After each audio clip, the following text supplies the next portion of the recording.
Good. Thank you. I'm absolutely delighted to be here, and it is uncanny that we're here. We have American Book Review, all these things going on. Probably will add even others, so it's very exciting for me. Really a wonderful thing to be here. And I'm not a novelist. I know most of the people you have are writers, which I really am not. I'm a critic. I mean, I'm not a creative writer in that way primarily, but tonight I will, during the other session, I think, talk a little bit about the Vienna Paradox, which is more of a creative book. The title, I was going to talk about poetry, actually, but then when Dr. DeLeo heard the talk I gave at the MLA, he said, do something based on that because it will be of interest to the group. And I said, fine, if that's what you want me to do. But the title is not my title, Why Teach Literature Anyway? That was what the session was called. And I'll just give you a little picture of the session, which was that there were three scholars who talked. The first was John Guillory, who talked mostly about the lay reader and what's the lay reader today and worrying that nobody reads, that topic. And then Walter Ben Michaels, who always likes to be a gadfly, and who said we shouldn't bother to teach literature anyway. Let's not even bother because we're not doing anything anyway except teaching rich kids. He said all college kids today are rich kids, which is not quite true, I think. And you know, we're just turning them into more little Wall Street people or whatever. And there was some kind of argument in that. So I'm going to contest that to some extent, that title. And notice how nasty that title is in a way. Not why teach literary criticism or literary theory, literary history, but teach literature, which you can't really do, a phrase that compounds subject matter and discipline, rather as if economics were called money, mathematics were called numbers, or history were called the human past. I mean, the literature is what we deal with, but you have to deal with it from some kind of perspective. As for anyway, obviously anyway has sort of a derogatory context there. Do we ever hear anybody say, why teach biochemistry anyway? Or why teach constitutional law anyway? Why teach economics anyway? You never hear anybody say that because it's sort of taken as a given that those subjects should be taught. For the last decades, as Rita Felsky notes in a recent essay in the Chronicle of Higher Education, a puzzling paralysis over justification grips our discipline. The word literature is now regularly coupled with apology. It seems in this conundrum has occurred throughout history. Witness Sidney's An Apology for Poetry, dating 1581, that teaching students about literature, that broad umbrella term that includes lyric poetry, fiction, drama, autobiography, the personal essay, but also the philosophical treatise, the comic book, is a specious discipline because it is not properly definable and certainly not scientific. However many theories literature teachers of literature have and will put forward, none has ever proved to be the theory of literature. Then, too, taste varies enormously and is partly, some would say largely, culturally determined, so that there can be no local, much less global agreement as to what constitutes great or even good literature. In my own area, modernist, the avant-garde, contemporary poetics, I find myself constantly at odds with friends and colleagues whose work I respect, but whose admiration for or denigration of poet X I cannot share. Given that there is no formula for what does and does not constitute a literary work, why teach literature anyway? What knowledge does the reading of literature impart? And what is the value of that knowledge? I thought about this question a great deal during the past presidential campaign. In the fall of 2007, when the common wisdom was that Hillary Clinton would be the Democratic candidate, she was 30 points ahead and already featured on magazine covers as the future president. The Economist had a cover of Bill and Hillary sort of skipping along, and it said, our next president, so just as if it were a fact. And that was in the fall of 2007. I happened across Barack Obama's memoir, Dreams from My Father, first published in 1995. I had already read The Audacity of Hope and was much taken with Obama's blueprint for change. But Dreams, a book I literally couldn't put down, and read in 2 sittings, was different. Without ever mentioning Obama's political ambitions, the memoir shows how and why its author, a candidate all but unknown and untested at the outset of the campaign, was likely to become our next president, I think, from that book. Indeed, had the 2 Clintons and their various surrogates read Dreams from My Father, they would not have underestimated Obama so grossly. Had the CNN or ABC News analysts read it, they might not have made so many foolish predictions or silly generalizations. And by the way, you know, now that the campaign is over, they're all very busy saying all the right things. But I think the media were the guilty party in this whole campaign of so many things, because they just make incredible statements that cannot be backed up. And that's a whole other thing which we might discuss later, how to improve that media discourse in a way. But anyway, who is Barack Obama, the media collectively asked, knitting their brows. But reading the candidate's own self-representation was evidently not an option. For reading literature, and autobiography is, of course, a form of literature, occupies an increasingly insignificant position in our media culture anyway. For those who actually govern the country, reading seriously and critically seems to have been replaced by being briefed. Hillary Clinton, you recall, had not read the infamous report on weapons of mass destruction in Iraq. She was briefed on it. And they always say, well, I was briefed, you know. Now, how to read, it's this discipline that we as literature professors can and must teach our students. For reading, or rather rereading, because one reading is never sufficient, if it's any kind of important book, is neither easy nor instinctive. It is a learned process, and like absorbing a foreign language or mastering calculus, it takes time. As currently taught in primary and secondary schools, reading literature is largely the processing of ideas. Underline the topic sentence of an essay or the key lines of a poem and tell the class what the text in question says. In the case of fiction or drama, the discussion turns to how the plot plays out and what the characters are like. What would you do if you were Desdemona? Was a question my daughter Carrie had to write on in her English class years ago at the Germantown French School in Philadelphia.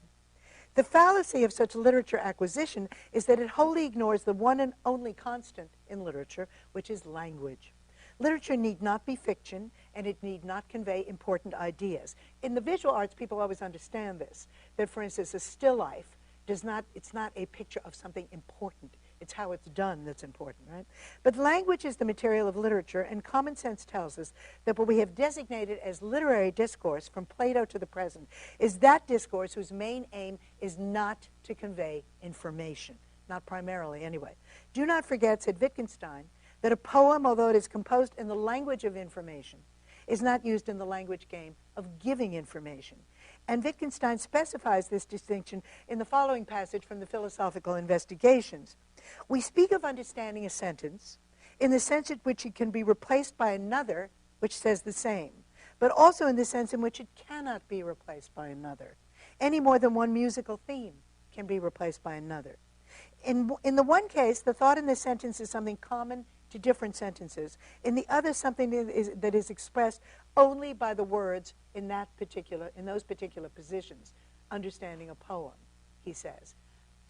So in the information age, which is ours, this distinction is often lost on those accustomed to read whatever they happen to be reading, computer manuals, scientific papers, stock market reports, or even political speeches or summaries of Senate hearings for information or at best persuasion, as in the case of an editorial or op-ed piece. Word choice, imagery, metaphor, metonymy, irony, parody, the effect of verbal and phrasal repetition, the role genre and convention play in generating meaning, and especially, as Wittgenstein notes, the function of syntax. In English especially, syntax, the actual word order and how words are arranged, is crucial. They make all the difference in how something is understood. From the choice of articles and prepositions to verb tense and mood to word order in a given sentence, these defining elements are curiously ignored. Indeed, in the political arena, Dreams from My Father was considered less important than The Audacity of Hope, because after all, Dreams doesn't lay out a program. It's just a memoir of childhood and youth. And since most memoirs are ghost-written, John McCain has one called Faith of My Fathers, written with, in other words, by Mark Salter. There's no use paying attention to them anyway. And so in general, I think people feel that way, especially about campaign memoirs. We sort of think, well, they're ghost-written, and so, you know, you don't really have to pay too much attention. In New Hampshire, we recall, immediately after Obama's upset victory in Iowa, Bill Clinton dismissed Obama's popular denunciation of the Iraq War with the words, I mean, give me a break. The whole thing is just a fairy tale. You remember that? That's what he said. That was a devastating thing to say. I mean, give me a break. This whole thing is just a fairy tale. And Clinton proceeded to detail how that's another thing to watch for when you're reading, he always uses, he still does, uses the pronoun he rather than to ever call him by his name, which is always rather denigrating when you don't seem to have a name, right? He still can't bring himself to refer to Obama by name, how he had taken his anti-war speech off his website. Ironically, this whole thing, if we take Dreams from My Father as a synecdoche, part for the whole, is a fairy tale.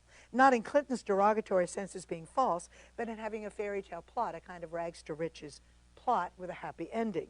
Now here's the book's opening page. I'm going to read you that page and go over it a little bit at the risk of belaboring some things that are obvious because they're not really so obvious. So this is the opening page. How many of you, just as a matter of interest, have read that book? Very few. Okay, well, good. All the reason I have to read it. Okay. It's also an audio book, and I know my granddaughter was driving around doing a road trip for a travel book, and she was listening to various audiobooks, mostly cook things and cookbooks, so forth, but she said, I was listening to Obama. It was good. A few months after my 21st birthday, a stranger called to give me the news. And we don't know yet that that's the news that his father has died in Africa, to give me the news. I was living in New York at the time, on 94th between 2nd and 1st, part of that unnamed shifting border between East Harlem and the rest of Manhattan. It was an uninviting block, treeless and barren, lined with soot-colored walk-ups that cast heavy shadows for most of the day. The apartment was small, with slanting floors and irregular heat, and a buzzer downstairs that didn't work, so that visitors had to call ahead from a payphone at the corner gas station, where a black Doberman the size of a wolf paced through the night in vigilant patrol, its jaws clamped around an empty beer bottle. None of this concerned me much, for I didn't get many visitors. I was impatient in those days, busy with work and unrealized plans, and prone to see other people as unnecessary distractions. It wasn't that I didn't appreciate company exactly. I enjoyed exchanging Spanish pleasantries with my mostly Puerto Rican neighbors, and on my way from classes, I'd usually stop to talk to the boys who hung out on the stoop all summer long about the Knicks or the gunshots they'd heard the night before. When the weather was good, my roommate and I might sit out on the fire escape to smoke cigarettes and study the dusk washing blue over the city, or watch white people from the better neighborhoods nearby walk their dogs down our block to let the animals shit on our curbs. "Scoop the poop, you bastards," my roommate would shout with impressive rage, and we'd laugh at the faces of both master and beast, and grim and unapologetic as they hunkered down to do the deed. I enjoyed such moments, but only in brief. If the talk began to wander across the border into familiarity, I would soon find reason to excuse myself. I had grown too comfortable in my solitude, the safest place I knew. Now, if the typical freshman were asked to comment on this page of dreams, I think, he or she would find little to remark on beyond paraphrase. There's nothing, after all, in this initial composition of place that demands explanation. There's nothing very difficult here at all. The realistic narrative avoids esoteric allusion and philosophical digression, proceeding chronologically after the prelude cited here through the familiar stages of childhood, boyhood, and youth, evoking comparison to such other coming-of-age memoirs by African Americans as James Baldwin's, Malcolm X's, or Clarence Brown's. There's a long section on Obama's work as community organizer in Chicago, and a longer one about his journey to Kenya in search of his roots, but very little about his schooling at Columbia. It's been speculated why that's so, or his days at Harvard Law School. But realism is, of course, itself a literary mode. You can never, language never is equivalent to life. When we say something is realistic, it's still a literary mode.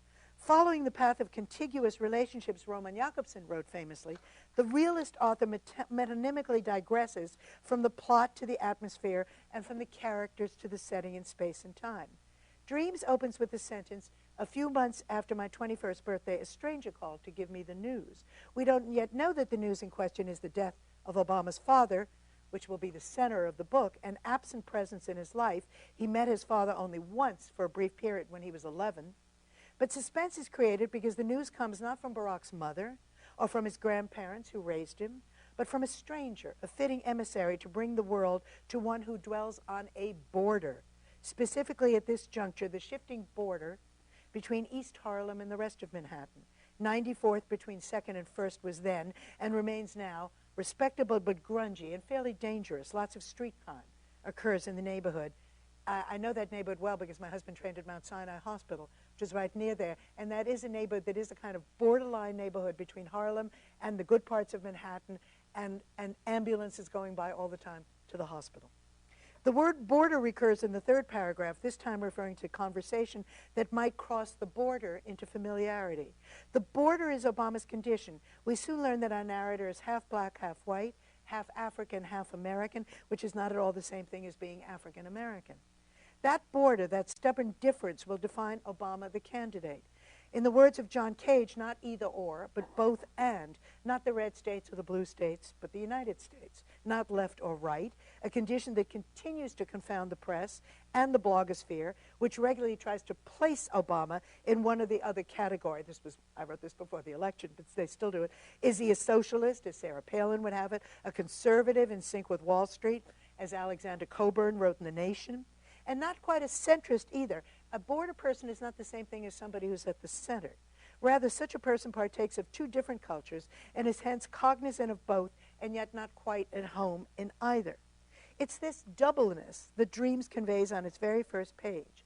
And being brought up in Hawaii, of course, also complicates the issue because he doesn't quite fit in with the Hawaiian population, the native population, or the white population that is living there. So that's another complication that takes place. The scene is hardly pretty, a treeless, barren block lined with soot-colored walk-ups that cast heavy shadows most of the day. The heat is irregular, the doorbell doesn't work, so that guests may call from the corner gas station.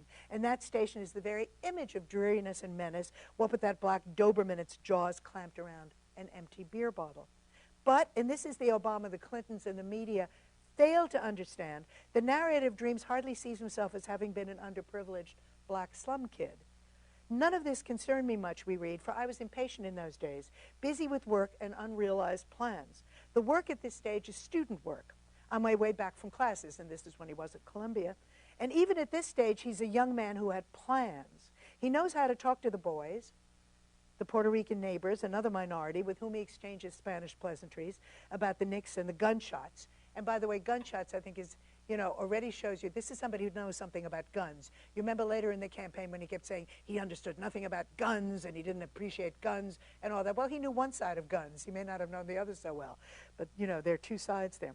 Like the boys, he sits on the stoop smoking, distanced from the white people from the better neighborhoods, walking their dogs on our turf. Like his companions, he can laugh at the white people's response to the scoop the poop outcry of the locals. Yet, as we learn in the third paragraph, I enjoyed such moments, but only in brief. I had grown too comfortable in my solitude, the safest place I knew. But, and this is what makes the Barack of the memoir so distinctive, solitude is not necessarily equivalent to loneliness or isolation. The word is picked very carefully. He doesn't say he was lonely. He says solitude. For it's also the condition for making plans. Victimization in this context is not an option. If the doorbell doesn't work, use the phone. If dogs shit on your curb, think up a way to clean up the mess. Yes, we can. And that's already latent there. Not that it's easy. In what is perhaps the book's most painful episode, 9-year-old Barack waiting for his mother in the embassy library in Jakarta, where the two had moved 3 years earlier when the boy's mother remarries, the father leaves, and she remarries an Indonesian fellow student named Lolo. And Lolo is a slightly sinister character, actually. You never quite trust Lolo. And the Jakarta sequence where he's between the ages of 6 and 10, difficult age, is very moving. Anyway, he's at the library waiting for his mother. She works at the embassy. And he comes across a collection of Life magazines, old magazine. And this is the part on that. I thumbed through the glossy advertisements, Goodyear tires and Dodge fever, men in white turtlenecks pouring Seagrams over ice as women in red miniskirts looked on admiringly, and felt vaguely reassured. When I came upon a news photograph, I tried to guess the subject of the story before reading the caption, which is already an unusual thing for such a young boy, I think, to do. Eventually, I came across a photograph of an older man in dark glasses and a raincoat walking down an empty road. I couldn't guess what this picture was about. There seemed nothing unusual about the subject. On the next page was another photograph, this one a close-up of the same man's hands. They had a strange, unnatural pallor, as if blood had been drawn from the flesh. Turning back to the first picture, I now saw that the man's crinkly hair, his heavy lips, and broad fleshy nose all had the same uneven, ghostly hue. He must be terribly sick, I thought. A radiation victim, maybe, an albino. I had seen one of those on the street a few days before, and my mother had explained about such things. Except when I read the words that went with the picture, that wasn't it at all. The man had received a chemical treatment, the article explained, to lighten his complexion. He had paid for it with his own money. He expressed some regrets about trying to pass himself off as a white man, was sorry about how badly things had turned out. But the results were irreversible. There were thousands of people like him, black men and women back in America, who'd undergone the same treatment in response to advertisements that promised happiness as a white person. I felt my neck and face grew hot. My stomach knotted. The type began to blur on the face. Did my mother know about this? What about her boss, who was a black man? Why was he so calm, reading through his reports a few feet down the hall? I had a desperate urge to jump out of my seat, to show them what I had learned, to demand some explanation or assurance. But something held me back. As in a dream, I had no voice for my newfound fear.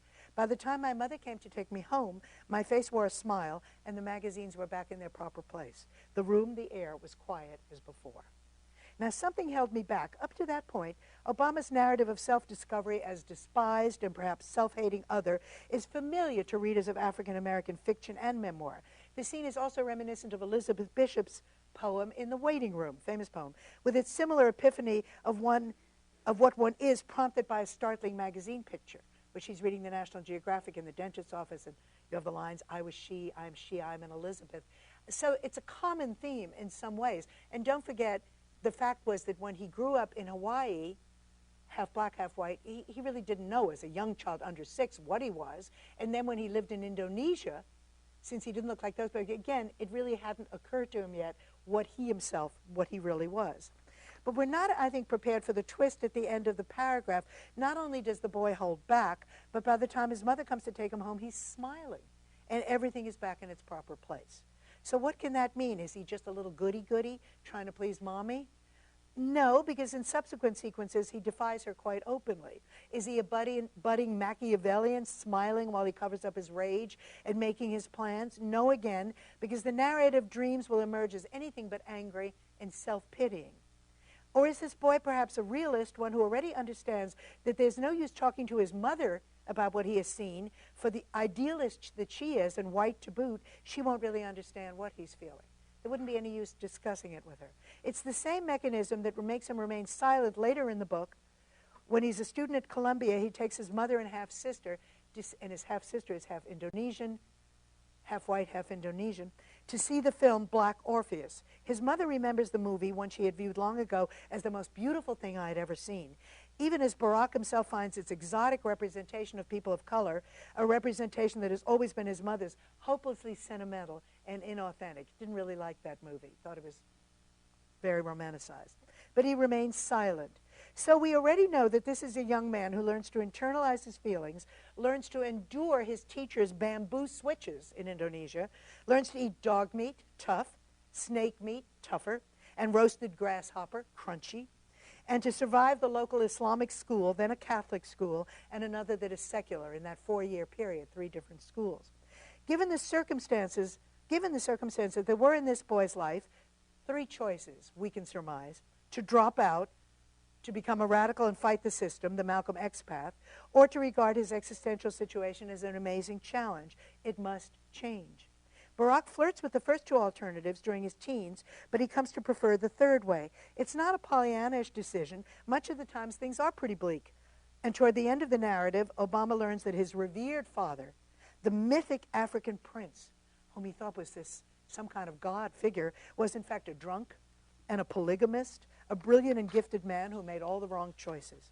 The coming-of-age narrative presents its protagonist as equally gifted as his father and as desirous to change the world as his hardworking and utopian mother, but one who is not going to make their mistakes.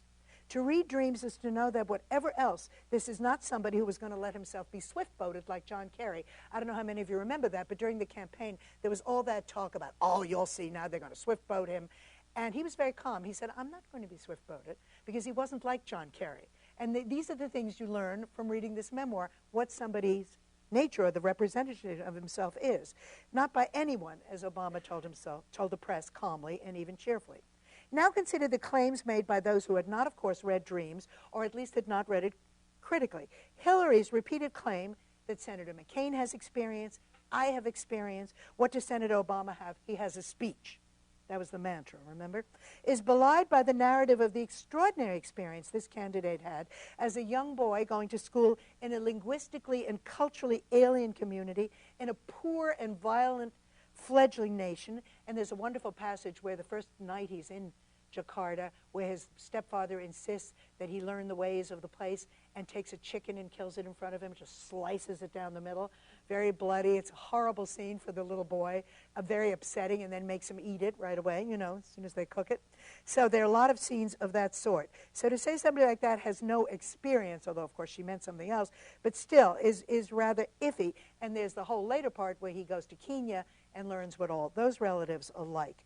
Even more absurd was the charge of elitism. The claim, you remember, that this candidate preferred arugula to hoagies and six-packs, that he was out of touch with hardworking, a code word for white, hardworking Americans, and couldn't understand daily life in the factory towns of western Pennsylvania or West Virginia. Hillary, you recalled, phoned all the superdelegates and told them that Barack Obama was quite simply unelectable.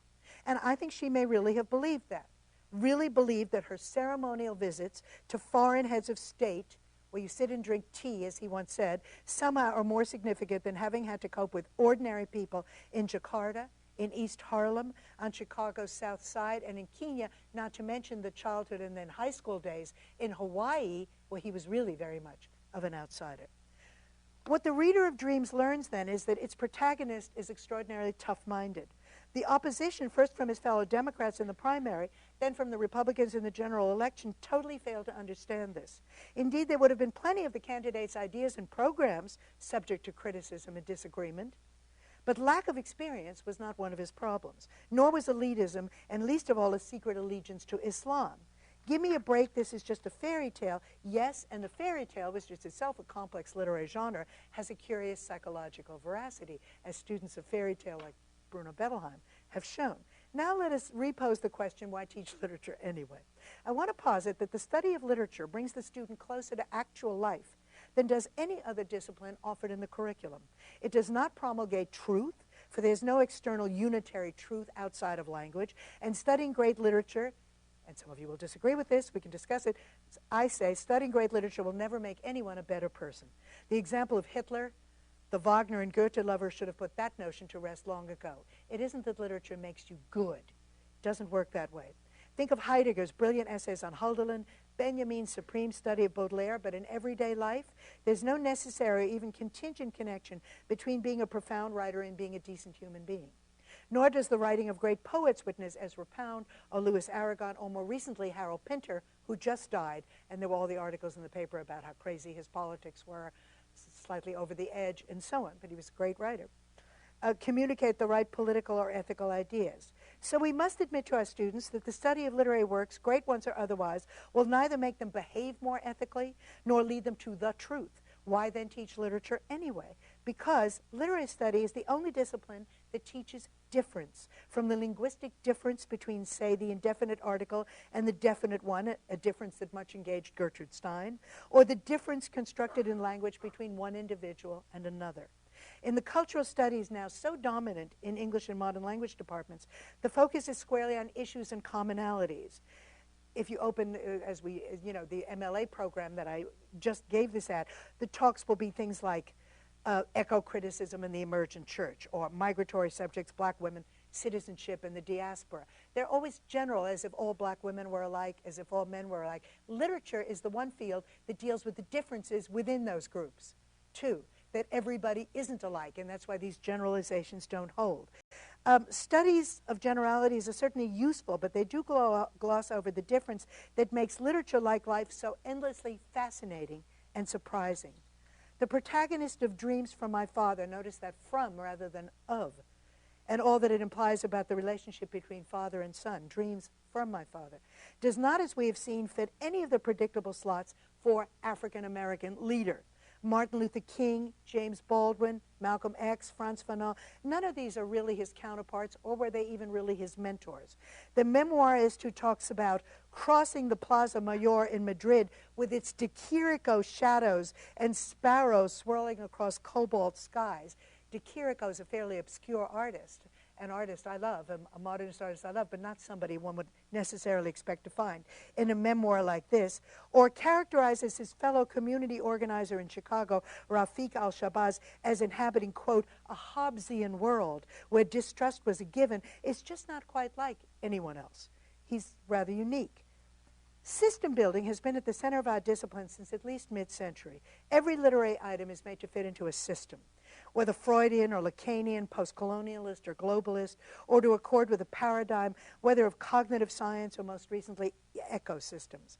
But in the end, any poem or novel or autobiography that is of more than passing interest always escapes the system imposed on it, opening itself up to yet another system or set of norms down the road. In this context, the much maligned language game known as close reading is perhaps our first obligation to students. Close reading simply means reading attentively and bringing to the text in question as much knowledge and practice as possible. The new critics, contrary to popular academic opinion, did not invent close reading, which has existed in every advanced literary culture, from China in the Tang Dynasty to Livy's Rome to the fin de siècle Vienna of the satirist Karl Kraus, a very good close reader. It means that you have to know something, whether the meanings of the words, whether the context, whether the genre that's being used, which makes a difference, whether what conventions are used, and especially earlier literature. All literature is intertextual. Everything is going to refer to something earlier. Really. Why do we study literature anyway? To make the connections between the progress of human lives and the verbal representation, to thicken the plot. Thank you.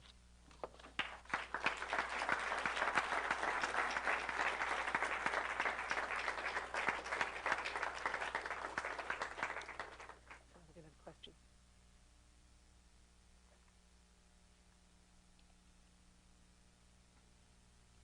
You going to call? I'm sure there are. Let me just say one thing, by the way, about the ethical thing before, which is I'm sure somebody's going to ask. When I said it doesn't make you a better person, it certainly enriches your life. It makes you understand different alternatives, different possibilities.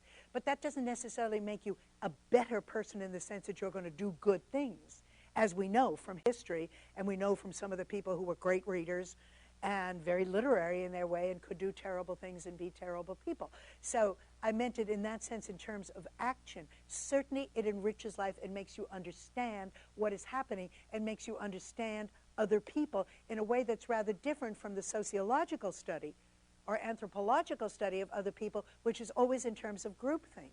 But as I say, groupthink can only get you so far, and that's why I thought this campaign was so interesting, because of the level of misunderstanding. I say there are lots of things people could have disagreed with, but instead they always harped on things that they just didn't get, because obviously they weren't going to bother to read the book, although in wanting to know who is Barack Obama, you would think they might have done that, wouldn't you? Wouldn't be that difficult. But obviously lots of people have read it because it's a huge bestseller and has been for years. It's gone through I don't know how many editions. So there's somebody out there reading it. Yes?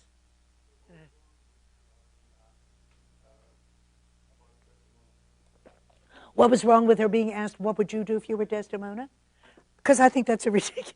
The reason is that I don't think characters are real people. In that sense, even the Obama of the memoir is not quite a real person. And Desdemona belongs in a particular time framework and in a particular literary universe. And in that universe, there were certain laws, and there was the whole law of her defying her husband in the first place, being her husband's property in many ways, he being her lord, the whole thing. So how can one put oneself in the place of somebody in that instance? That doesn't mean that there aren't universal features that derive from Othello, certainly, but not that particular question. It seems to me a kind of, what would you do if you were Hamlet? I mean, it just is another universe. And one of the great things about literary study is it opens up other worlds to you that are not your world, which is why I always hate sort of, identity politics in the sense that you're always reading about yourself.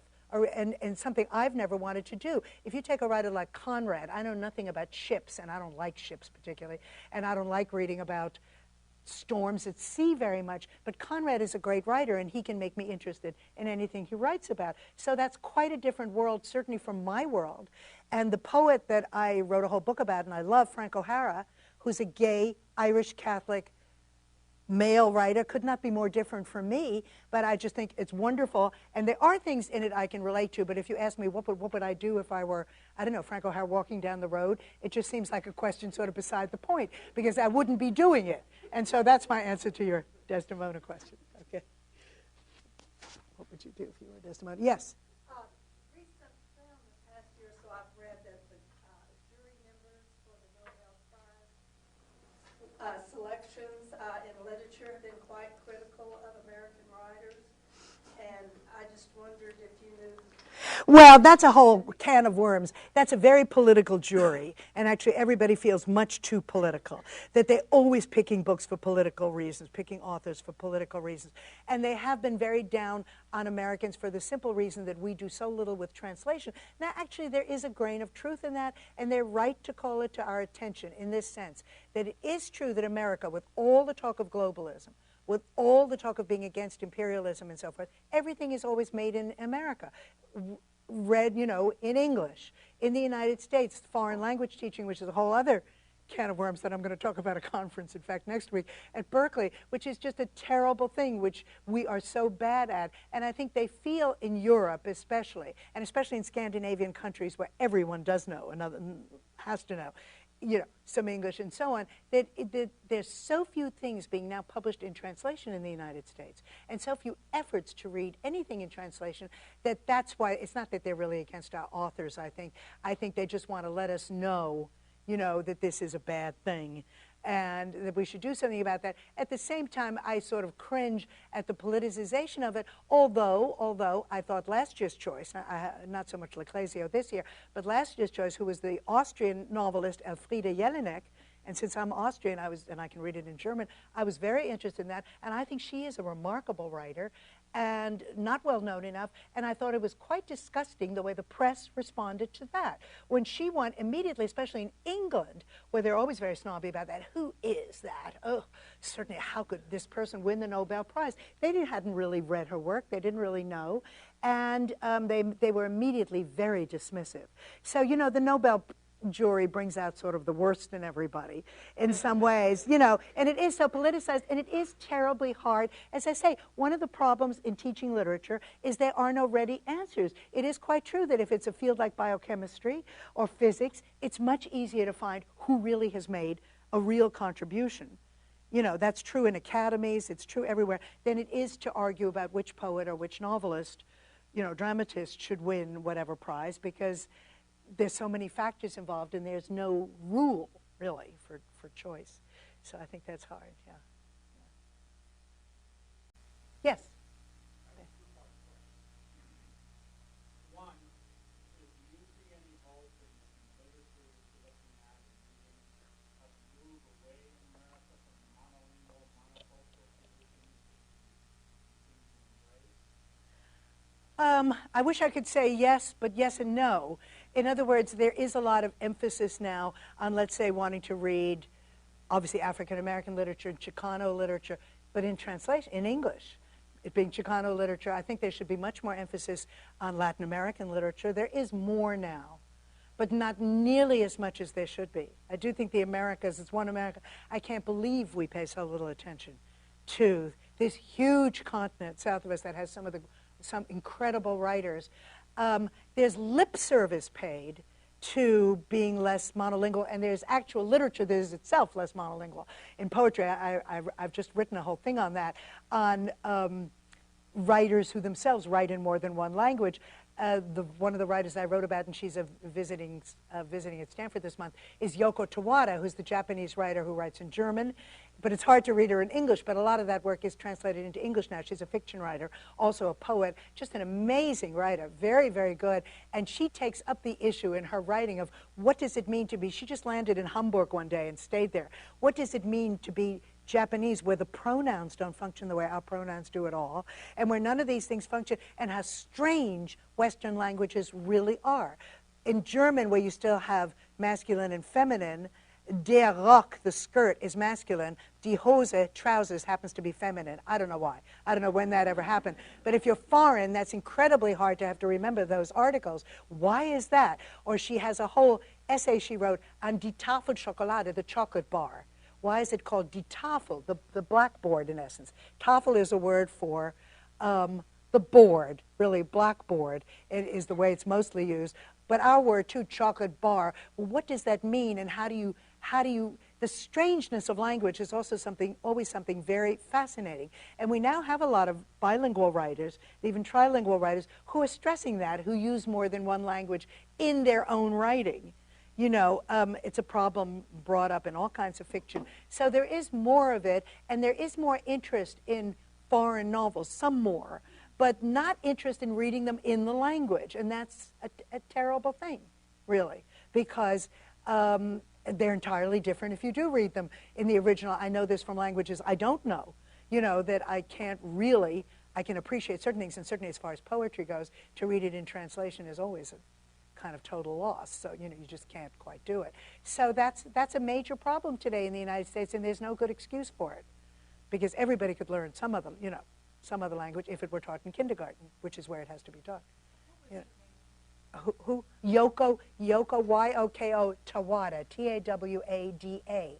And her newest collection of short stories is While Europe Slept, and it's from New Directions. And if you go online, she's got a great website. One of the great things today, by the way, we should talk about that, is that websites do make it, far from it being only a disadvantage because we say people read that. There are some wonderful websites. There are things you can now do and teach that you couldn't do in a million years. For instance, Ubu, U-B-U, ubu.com. If you've ever looked at that, you have on Ubu all the films of the 20s, art films. You have things like Duchamp's crazy film with the wheels. What is it called? I can't remember now. And you have sound poetry, and you have poetry, and you have visual things, and you have text you could never get a hold of, in any library. Or Robert Smithson's movie about the spiral jetty. I used to teach that, and you'd have to rent the movie and get a video and show it to your class and all that. Now you just tell the students to go on Ubu. There it is. You can look at it as a homework assignment or whatever else. So that I think, has revolutionized teaching, I think, for the better. And you have at Penn Sound, the website called Penn Sound, you can hear everybody read their poetry, from Ezra Pound reading the cantos, to Mayakovsky reading in Russian, to, it's just amazing. All free, and so on. So that is a wonderful thing. And I myself in teaching now do use a lot of websites in the class. I mean, they have to look they have to go through these websites. And so for somebody like Yoko Towada, where there isn't always material available in bookstores, you can get a lot on her own website, because she does a lot of performance pieces too. Yes? Oh, I'm sorry. I'm sorry. Part of my question was to say, what do you see that portending for native-born U.S. students in terms of their participation in an increasingly globalized, internationalized world? Well, I think it's a real problem, and it's a kind of narrowness we've just got to get beyond. But it's going to take a great deal of doing. And I don't know, look, one of the reasons that it's worse than it ever was is because people can't decide which languages should be taught. In the old days, it was French and German, right, for the PhD and so on. And even in grammar, that would be the language, French or German. But now it could be Chinese, it could be Arabic, it obviously Spanish, which is taught a lot, but even then, not used as much as it should. Portuguese, for the case of Brazil. I've spent a lot of time in Brazil, which for me, and I don't really know Portuguese well at all, but for me it's an important country just because in terms of the kinds of things I do and the poetry I do, I'm very interested in concrete poetry. They have such amazing artists, and they care so much about the arts. So Brazil is an amazing place to go that way. They don't apologize for literature, never, and they don't apologize for the arts. They're completely art crazy, in that way. And it's a wonderful place to be for that reason. But where does it leave our people? Sort of, as I say, in a kind of cocoon. And as I say, that's what, in a funny way, the campaign showed up that I thought was so interesting. That even something that's very much in English and very easy to read, and at every airport bookshop or something, they weren't going to bother to read it. And instead, they were going to try to figure out all kinds of other things, whereas it actually would help them if they had been against, fight Obama in a certain way, which I find interesting. That is done, and that's because there is a sort of, I think what we do in schools and colleges and universities that's very unfortunate is, as I say, to read everything for great ideas. It's got to have lofty ideas, and as I said, to sort of pull ideas out is probably not the best way to read. Yeah.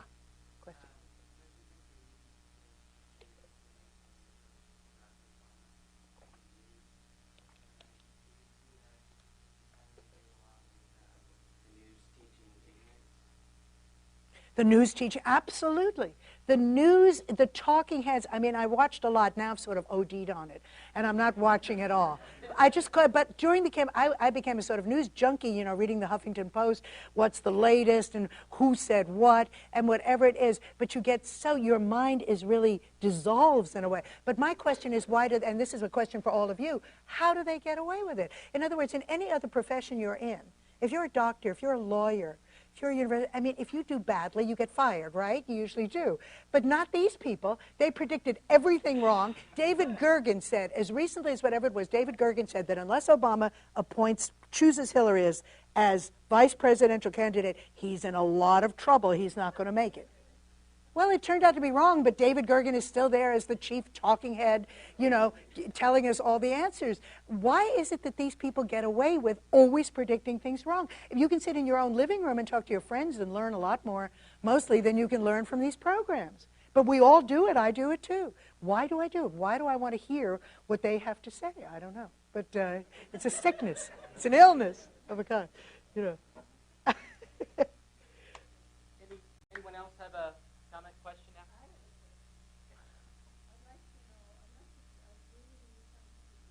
Okay. I would like to know if you would, in that case, if you prefer to totally eliminate giving awards to whoever Oh. people think. In other words, eliminate Awards?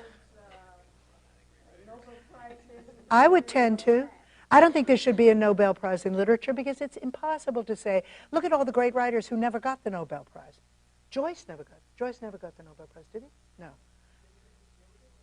No, I don't think so. So I would, in a way, but instead there are more and more. And there's a very good book on that by James English on prize culture, which I read very sadly. I mean, it's very depressing in a way, because his argument is it's just what our society does to rev up again, to turn it all into commodities, get people to buy these books. If you make a huge fuss about the Booker Prize, then people are going to go out and buy the books. And it's sort of what the publishing industry is doing in a last desperate move to get people to buy these books. And that's why we have quite that many prizes. I don't pay too much attention to it, and I don't really care, you know, pretty much who wins the prizes, because I know it's always kind of, you know, haphazard. Sometimes it is somebody great, like Beckett, who did win the Nobel Prize.